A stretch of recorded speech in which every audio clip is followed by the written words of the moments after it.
Hello guys, our price YouTube চ্যানেলে তোমাদের সকলকে স্বাগত। আশা করছি তোমরা ভালো আছো, সুস্থ আছো। আচ্ছা, আজকে আমরা 16 তারিখের যে WBCS পরীক্ষা রয়েছে তার জন্য আমরা 25 কারেন্ট অ্যাফেয়ার্স নিয়ে এসেছি। আশা করছি তোমাদের এই কারেন্ট অ্যাফেয়ার্সের ভিডিও থেকে কমন চলে আসবে। চলো শুরু করা যাক। দেখো, প্রথম কোশ্চেন কি বলছে, নীতি আয়োগের বর্তমান সিইও কে? আচ্ছা, নীতি আয়োগ যদি তাকায়, নীতি আয়োগ কখন গঠিত হয়? 2015 সালে। প্ল্যানিং কমিশনের পরিবর্তে নীতি আয়োগ গঠন করা হয়েছিল। নীতি আয়োগের সর্বদা চেয়ারম্যান কে থাকেন বলো তো? চেয়ারম্যান থাকেন আমাদের প্রধানমন্ত্রী, পিএম। এখন তাহলে কে? নরেন্দ্র মোদী। ভাইস চেয়ারম্যান কে রয়েছেন দেখছি আমরা। তার আগে অপশন দেখে নিই। সুমন বেরি, বিভিআর সুব্রমণিয়াম, নরেন্দ্র মোদী, বিবেক দেব। তাহলে বর্তমান সিইও কে আছেন?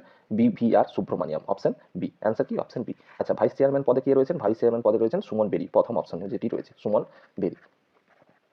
আচ্ছা, নরেন্দ্র মোদী কে? নরেন্দ্র মোদী নীতি আয়োগের চেয়ারম্যান। সিইও হচ্ছে বিভিআর সুব্রমণিয়াম। পরবর্তী কোশ্চেন দেখি। বলছে সম্প্রতি প্রকাশিত গ্লোবাল হাঙ্গার ইন্ডেক্সে ভারতের স্থান কত?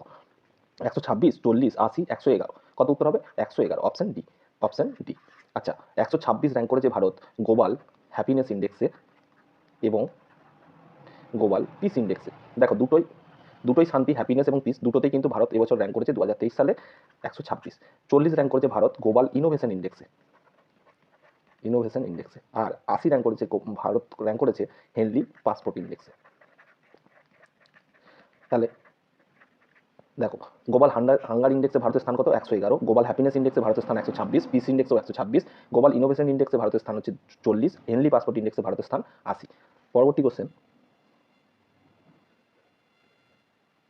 দেখো,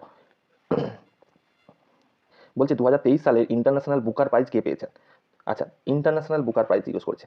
পল লিঞ্চ, জর্জি গোসপন্দিনভ, এঞ্জেলা রোদেল এবং সিওডি উভয়। ইন্টারন্যাশনাল বুকার প্রাইজ পেয়েছেন ডি, এঞ্জেলা রোদেল এবং জর্জি গোসপন্দিনভ। আচ্ছা, যদি বলতো শুধু বুকার প্রাইজ কে পেয়েছেন, শুধু বলতো বুকার প্রাইজ, তখন কি উত্তর হতো? তখন হতো পল লিঞ্চ।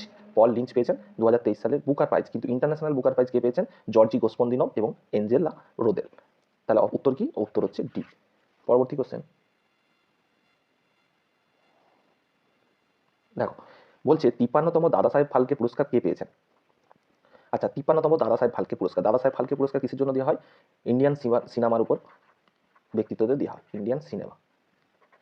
ঠিক আছে, তাহলে দাদা সাহেব ফালকে কততম? 53তম। অপশন আশা পারেখ, ওয়েদার রহমান, রজনীকান্ত এবং উপরে কেউই নয়। 53তম কে পেয়েছেন? ওয়েদার রহমান। Option B. আচ্ছা, আশা পারেখ কত সালে পেয়েছেন? আশা পারেখ পেয়েছেন 2020 সালের দাদা সাহেব ফালকে পুরস্কার। এবং রজনীকান্ত 2019 সালে দাদা সাহেব ফালকে পুরস্কার পেয়েছেন। আচ্ছা, দাদা সাহেব ফালকে পুরস্কার প্রথম দেওয়া হয়েছিল কত সালে জিজ্ঞেস করলে? 1969। প্রথম কে পেয়েছিলেন? দেবিকা রানী। এটাও ইম্পর্টেন্ট, দেবিকা রানী। তাহলে দাদা সাহেব ফালকে পুরস্কার কি জন্য দেওয়া হয়? ইন্ডিয়ান সিনেমা জগতের ব্যক্তিত্বতে দেওয়া হয়। প্রথম দেওয়া হয়েছিল 1969 সালে। কে পেয়েছিলেন? দেবিকা রানী। 53তম দাদা সাহেব ফালকে পুরস্কার পেয়েছেন ওয়েদার রহমান। 2020 সালে পেয়েছিলেন আশা পারেখ এবং 2019 সালে পেয়েছেন রজনীকান্ত। পরবর্তী কোশ্চেন দেখো, সম্প্রতি প্রকাশিত এম এস স্বামীনাথন কত সালে ওয়ার্ল্ড ফুড প্রাইজে ভূষিত হয়েছিলেন? আচ্ছা, এম এস স্বামীনাথন কে বলতো? এম এস স্বামীনাথন হচ্ছে ভারতের সবুজ বিপ্লবের জনক। সবুজ বিপ্লবের জনক। সবুজ বিপ্লবের জনক হলেন আমাদের M S Swaminathan, father of Indian green revolution. আচ্ছা, ওয়ার্ল্ড ফুড প্রাইজ পেয়েছিলেন কত সালে জিজ্ঞেস করেছে? 1967, 1972, 1989, 1987। অপশন ডি হবে ক্ষেত্রে উত্তর, 1987 সাল। 1987 সালে M S Swaminathan world food prize পেয়েছেন। আচ্ছা, এখানে দেখো 1967 সালে তিনি কি পেয়েছিলেন? পদ্মশ্রী। পদ্মশ্রী। পদ্মশ্রী। 1972 সালে কি পেয়েছেন তিনি? পদ্মভূষণ। পদ্মভূষণ। আচ্ছা, 1989 সালে কি পেয়েছেন? পদ্মবিভূষণ। পদ্মবিভূষণ। তাহলে এই ডেটগুলো মনে রাখতে হবে। পদ্মশ্রী পেয়েছিলেন 1967, পদ্মভূষণ পেয়েছেন 1972, পদ্মবিভূষণ পেয়েছেন 89 সালে, আর 87 সালে কি পেয়েছেন? World food prize. আচ্ছা, এম এস স্বামীনাথন 1971 সালে আরেকটি পুরস্কার পেয়েছেন, যেটা হচ্ছে Raman Magsaysay award. Raman Magsaysay award, এটাও ইম্পর্টেন্ট, পড়ে যেতে পারে। তাহলে এম এস স্বামীনাথন কিসের জন্য বিখ্যাত? সবুজ বিপ্লবের জনক, ভারতের সবুজ বিপ্লবের জনক, যিনি 1987 সালে ওয়ার্ল্ড ফুড প্রাইজে ভূষিত হয়েছিলেন। পরবর্তী কোশ্চেন দেখো, বলছে রাষ্ট্রসংঘের ভারতের স্থায়ী প্রতিনিধি হিসাবে কে নিযুক্ত হলেন? অরিন্দম বাগচি, রঘুবর দাস, বিবেক ভাসিন, নীতিন গুপ্তা। উত্তর কি হবে? অরিন্দম বাগচি। ঠিক আছে, অপশন এ। আচ্ছা, রঘুবর দাস সম্প্রতি এনার নাম কারেন্ট অ্যাফেয়ার্সে আমরা পড়লাম। ইনি কিসের জন্য এখন নাম কারেন্ট খবরে এসেছেন? ইনি হয়েছেন উড়িষ্যার গভর্নর। উড়িষ্যার গভর্নর হিসাবে নিযুক্ত হয়েছেন কে? রঘুবর দাস। বিবেক ভাসিন কি জন্য এসেছেন খবরে? বিবেক ভাসিন হচ্ছেন বার্কের ডাইরেক্টর হয়েছেন। বার্ক কি জিনিস? বার্ক হচ্ছে ভাবা অ্যাটমিক রিসার্চ সেন্টার, এটা ডাইরেক্টর হিসাবে যোগ দিয়েছেন। ঠিক আছে, আর নীতিন গুপ্তা কি হয়েছেন? সিবিডিটি চেয়ারম্যান হয়েছেন। কি? সিবিডিটি, সেন্ট্রাল বোর্ড অফ ডাইরেক্ট ট্যাক্সের চেয়ারম্যান। তাহলে কি দেখলাম, স্থায়ী প্রতিনিধি রাষ্ট্রসংঘের কে নিযুক্ত হয়েছেন, অরিন্দম বাগচি। উড়িষ্যার গভর্নর হিসাবে নিযুক্ত হয়েছেন রঘুবর দাস। বার্কের ডিরেক্টর হিসাবে যুক্ত হয়েছেন বিবেক ভাসিন এবং সিবিডিটি চেয়ারম্যান হয়েছেন নীতিন গুপ্তা। পরবর্তী কোশ্চেন দেখি, রাষ্ট্রপতি 128তম সংবিধান সংশোধনী বিলে স্বাক্ষর করেছেন কত তারিখ? আচ্ছা, আমাদের এটা খুবই ইম্পর্টেন্ট, 128তম সংবিধান সংশোধনী বিল। এই বিলটা স্বাক্ষর করার পরে ভারতে 106তম সংবিধান সংশোধনী আইন তৈরি হলো, কনস্টিটিউশন অ্যামেন্ডমেন্ট অ্যাক্ট তৈরি হলো। তাহলে ভারতের শেষ কনস্টিটিউশন অ্যামেন্ডমেন্ট অ্যাক্ট কততম? 106তম। এই বিলটা কততম ছিল? 128তম সংবিধান সংশোধনী বিল ছিল। তাহলে এই বিলটাকে রাষ্ট্রপতি সাইন করার পর অ্যাক্টে পরিণত হয়েছে। তাহলে এই স্বাক্ষর করেছেন তিনি কত তারিখ জিজ্ঞেস করেছে? 20 সেপ্টেম্বর, 21 সেপ্টেম্বর, 29 সেপ্টেম্বর, 30 সেপ্টেম্বর। এগুলো সবই 2023 আমরা জানি, নতুন হয়েছে। এটা কি নিয়ে বিলটা ছিল বলতো? 33% reservation for women, reservation for women in Lok Sabha, state assembly আর দিল্লি এবং পুডুচেরিতে। ঠিক আছে, কত তারিখ তিনি স্বাক্ষর করেছেন? যে উত্তর কি হবে? C, 29 September. 29 সেপ্টেম্বর, ঠিক আছে। 128তম সংবিধানের সংশোধনী বিল সই করেছেন রাষ্ট্রপতি 29 সেপ্টেম্বর। আচ্ছা, কি বললাম, এটা কিসের জন্য? 33% রিজার্ভেশন ফর ওমেন, মহিলাদের জন্য 33% রিজার্ভেশনের ব্যবস্থা করা রয়েছে। কোথায়? লোকসভা এবং স্টেট অ্যাসেম্বলি, বিধানসভাতে, এবং দিল্লি ও পুডুচেরিতে। নেক্সট দেখো, বলছে কেন্দ্রীয় পর্যটন মন্ত্রক কর্তৃক শ্রেষ্ঠ পর্যটন গ্রাম হিসাবে নির্বাচন করা হয়েছে। তাহলে শ্রেষ্ঠ পর্যটন কি চেয়েছে? গ্রাম। কেন্দ্রীয় পর্যটন মন্ত্রক দ্বারা করা হয়েছে কোন গ্রামকে শ্রেষ্ঠ পর্যটন গ্রাম বলা হয়েছে? অসমের বিশ্বনাথ ঘাট গ্রাম, পশ্চিমবঙ্গের কিরিটেশ্বরী গ্রাম, বিহারের চম্পারণ গ্রাম, এ ও বি উভয়ে। আমরা কি জানি? এ ও বি উভয়ে। পশ্চিমবঙ্গের কিরিটেশ্বরী গ্রাম এবং অসমের বিশ্বনাথ ঘাট গ্রাম, এই দুটো গ্রামকে কি করা হয়েছে? শ্রেষ্ঠ পর্যটন গ্রাম হিসাবে নির্বাচন করা হয়েছে। কি করেছে না? কেন্দ্রীয় পর্যটন মন্ত্রক।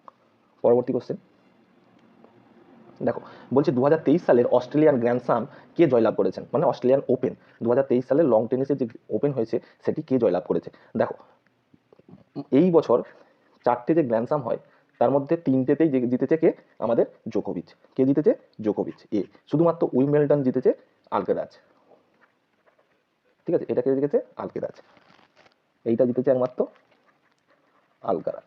বাকি 3টেই কে জিতেছে? যে 3টে কোথায় কোথায় হয়? ফ্রান্স, ইউএস আর কে? আমাদের অস্ট্রেলিয়া। এই 3টেতেই জিতেছে কে? নোভাক জোকোভিচ 2023 সালে। আর একমাত্র উইম্বলডনটা জিতেছে কে? আলকেরাজ। নেক্সট, চন্দ্রযান 3 চাঁদের মাটিতে পা রাখে কোন তারিখ? আচ্ছা, আমরা সবাই জানি চন্দ্রযান 3 কি? ভারতের নাসা কর্তৃক লঞ্চ একটি মিশন, যেটা চাঁদেতে ভারতের মাটিতে পা রাখবে। ঠিক আছে, তো এই মিশনটি কত তারিখ শুরু হয়েছিল? লঞ্চ ডেট কবে? লঞ্চ ডেট হচ্ছে 14 জুলাই, 14 জুলাই। আচ্ছা, কি জিজ্ঞেস করেছে? চাঁদের মাটিতে পা রাখে কবে? তাহলে অপশন দেখো, 14 জুলাই। 14 জুলাই কি বললাম? Launch date. কোথা থেকে লঞ্চ হয়েছিল? লঞ্চ হয়েছিল না শ্রীহরিকোট্টা থেকে। কোথা থেকে? শ্রীহরিকোট্টা থেকে। আচ্ছা, 5 আগস্ট 2023, 12 আগস্ট 2023, না 23 আগস্ট 2023? উত্তর কি হবে? 23 আগস্ট 2023, সন্ধ্যা 6টা 4-এ। সন্ধ্যা 6টা 4-এ আমাদের এই চন্দ্রযান 3 চাঁদের মাটিতে স্পর্শ করে। আচ্ছা, এই চন্দ্রযান 3 নিয়ে কিছু ইম্পর্টেন্ট কোশ্চেন দেখে নিই আমরা। চন্দ্রযান 3 এর ল্যান্ডারটার নাম কি? Vikram lander, Vikram lander. আর রোভারটার নাম কি? প্রোগ্রাম রোভার। ঠিক আছে, আর কি দেখতে পারি? যে ল্যান্ডিং সাইট, যে স্থানে এই চন্দ্রযানটি চাঁদের যে স্থানে ল্যান্ড করেছে সেই জায়গাটির নাম দেওয়া হয়েছে শিবশক্তি পয়েন্ট। কি না? Shivshakti point, Shivshakti point. কি নাম দেওয়া হয়েছে? শিবশক্তি পয়েন্ট। আচ্ছা, ঠিক আছে। আর নাসার এখন বর্তমান চেয়ারম্যান কে? নাসার চেয়ারম্যান এস সোমনাথ। নাসার চেয়ারম্যান কে? এস সোমনাথ। ঠিক আছে, এই চন্দ্রযান 3 যখন হয়েছে তখন চেয়ারম্যান কে এস সোমনাথ। পরবর্তী কোশ্চেন দেখো, 2023 সালে শান্তিতে নোবেল পুরস্কার কে পেয়েছেন? কিসে? শান্তি, পিস। আচ্ছা, ক্লডিয়া গোডিন, নার্গিস মোহাম্মদী, জন ফসে, ক্যাটালেন কারিকো। কে পেয়েছেন শান্তিতে? নার্গিস মোহাম্মদী। আচ্ছা, গ্লোডিন কিসের জন্য পেয়েছেন? গ্লোডিন ইকোনমির উপর পেয়েছেন, অর্থনীতির উপর। জন ফসে কিসে পেয়েছেন? লিটারেচার। ঠিক আছে, আর ক্যাটালেন কারিকো কি বেসের উপর পেয়েছেন? মেডিসিন। সবই 2023। 2023 সালের ইকোনমির উপর কে পেয়েছেন? ক্লডিয়া গোডিন। শান্তি মানে পিসে পেয়েছেন নার্গিস মোহাম্মদী। লিটারেচারে কে পেয়েছেন? জন ফসে। মেডিসিনে কে পেয়েছেন? ক্যাটালেন কারিকো। পরবর্তী কোশ্চেন দেখি, বিশ্ব পরিবেশ দিবস 2023-এর থিম কি ছিল? আচ্ছা, পরিবেশ দিবস কবে হয়? 5 জুন। ওয়ার্ল্ড এনভায়রনমেন্ট ডে 5 জুন, জুন। থিম জিজ্ঞেস করেছে, water is life, water is food, leave no one behind, beat plastic pollution, invest in our planet, accelerating the change to solve the water and sanitation crisis. উত্তর কি হবে? Beat plastic pollution, option D. আচ্ছা, water is life, water is food, leave no one behind, এটা কি কোন ডেটের theme ছিল এবছরে? 16 অক্টোবর আমাদের যে দিনটা হয়, 16 অক্টোবর কি world food day. World food day 2023-এর থিম ছিল water is life, water is food, leave no one behind. পরবর্তী কোশ্চেন দেখি, আইসিসি ওয়ার্ল্ড কাপ 2023-এর গ্লোবাল অ্যাম্বাসেডর কে ছিলেন? আচ্ছা, আইসিসি ওয়ার্ল্ড কাপ 2023 কোথায় হলো? আমাদের ইন্ডিয়াতে। কে জিতল? অস্ট্রেলিয়া। ভারতকে হারিয়ে, সবাই জানি, সবারই কষ্ট আছে আমাদের। গ্লোবাল অ্যাম্বাসেডর কে ছিলেন? বেকহাম, সচিন টেন্ডুলকর, মহেন্দ্র সিং ধোনি, সুনীল গাভাস্কার। উত্তর কি হবে? আমাদের সচিন টেন্ডুলকর। গ্লোবাল অ্যাম্বাসেডর হিসাবে নিযুক্ত ছিলেন সচিন টেন্ডুলকর। পরবর্তী কোশ্চেন দেখি, বন্দে ভারত এক্সপ্রেস ট্রেনের প্রথম মহিলা লোকো পাইলটের নাম কি? রেখা যাদব, সুরেখা মহান্তি, সুরেখা যাদব, রেখা মহান্তি। অপশন সি, সুরেখা যাদব হচ্ছেন আমাদের প্রথম ওমেন লোকো পাইলট, যিনি বন্দে ভারত এক্সপ্রেস চালিয়েছেন। উত্তর কি হবে? সুরেখা যাদব। Option C. পরবর্তী কোশ্চেন দেখি, অস্ট্রেলিয়া মোট কয়বার ক্রিকেট বিশ্বকাপ জয়লাভ করলো? তাহলে এবছর যে বিশ্বকাপটা ভারতে হলো সেটি কে জিতেছে? অস্ট্রেলিয়া। তাহলে অস্ট্রেলিয়ার মোট কতবার জয়লাভ হলো? 4, 5, 6, 7। Option C. এই নিয়ে মোট 6বার অস্ট্রেলিয়া ক্রিকেট বিশ্বকাপ জিতলো। আচ্ছা, ক্রিকেট বিশ্বকাপ নিয়ে কিছু কোশ্চেন যদি জিজ্ঞেস করে, ক্রিকেট বিশ্বকাপ কবে শুরু হয়েছে? শুরু হয়েছে কবে? 5 অক্টোবর। কোথায়? আহমেদাবাদের নরেন্দ্র মোদী স্টেডিয়াম থেকে। প্রথম ম্যাচ কাদের সঙ্গে খেলা হয়েছিল? England versus New Zealand. আচ্ছা, ফাইনাল ম্যাচ কত তারিখ হয়েছে? 19 নভেম্বর। কে কে খেলেছে? Bharat, India versus Australia. জয়লাভ কে করেছে? অস্ট্রেলিয়া। সব থেকে বেশি রান কে করেছে? ম্যান অফ দ্য সিরিজ হয়েছে আমরা সবাই জানি বিরাট কোহলি। কত রান করেছে? 765। কি প্লেয়ার অফ দ্য সিরিজ? ঠিক আছে, প্লেয়ার অফ দ্য সিরিজ কি হচ্ছে? বিরাট কোহলি। আর সব থেকে বেশি উইকেট টেকার কে হয়েছেন? আমাদের মোহাম্মদ শামি। কটা উইকেট পেয়েছেন? 24টা। ঠিক আছে, পরবর্তী কোশ্চেন দেখো। পরবর্তী কোশ্চেন বলছে 2023 সালে চিকিৎসা বিভাগে কে পদ্মবিভূষণ পেয়েছেন? পদ্মবিভূষণ এবছর কজনকে দেওয়া হয়েছে? 6জনকে। আচ্ছা, তার মধ্যে চিকিৎসা বিভাগে কে পেয়েছেন? বালকৃষ্ণ দোষী, মোলায়েম সিং যাদব, জাকির হোসেন, দিলীপ মহানবিশ। দেখো, মোলায়েম সিং যাদব আমরা জানি কি পলিটিশিয়ান, তাহলে নিশ্চয়ই ইনি পাননি। জাকির হোসেন কি আমরা জানি? জাকির হোসেন আর্টের সঙ্গে যুক্ত, জাকির হোসেন তবলাবাদক, তাহলে ইনিও পাননি। বালকৃষ্ণ দোষী একজন আর্কিটেকচার। ঠিক আছে, তাহলে ইনি কে পেয়েছেন? দিলীপ মহানবিশ। এটা মনে রাখবে, দিলীপ মহানবিশ কিসের জন্য পেয়েছেন? আমাদের ওআরএস তৈরি করেছেন। দিলীপ মহানবিশ ওআরএস যেটা আমরা খাই সেটা তৈরি করেছিলেন। তাহলে চিকিৎসা বিজ্ঞানে পদ্মবিভূষণ পেয়েছেন 2023 সালে কে? দিলীপ মহানবিশ। পরবর্তী কোশ্চেন দেখো, দ্য গোল্ডেন ইয়ার্স বইটি কার লেখা? লেখক কি? Arundhati Roy, Shashi Tharoor, Amitav Ghosh, Ruskin Bond. The golden years বইটির লেখক হলেন রাস্কিন বন্ড। Option D.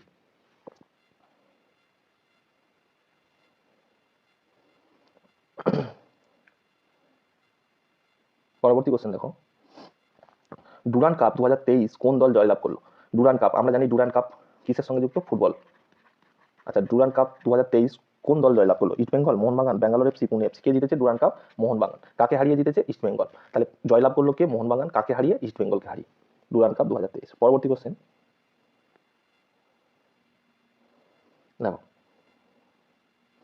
বলছে মিস ইউনিভার্স 2023 কে হয়েছেন? তাহলে মিস ইউনিভার্স 2023 জিজ্ঞেস করছে সিওনিস প্যালেসিওস, আর বন্নি ক্যাব্রিয়ান, নন্দিনী গুপ্তা, ক্যারোলিনা বেইলাউস্কা। তাহলে উত্তর কি হবে? উত্তর হবে আমাদের এ, সিওনিস প্যালিওসিস। ঠিক আছে। আচ্ছা, নন্দিনী গুপ্তা কি জন্য হয়েছেন? খবরে আছেন 2023 সালের মিস ইন্ডিয়া হয়েছেন। কি হয়েছেন? Miss India.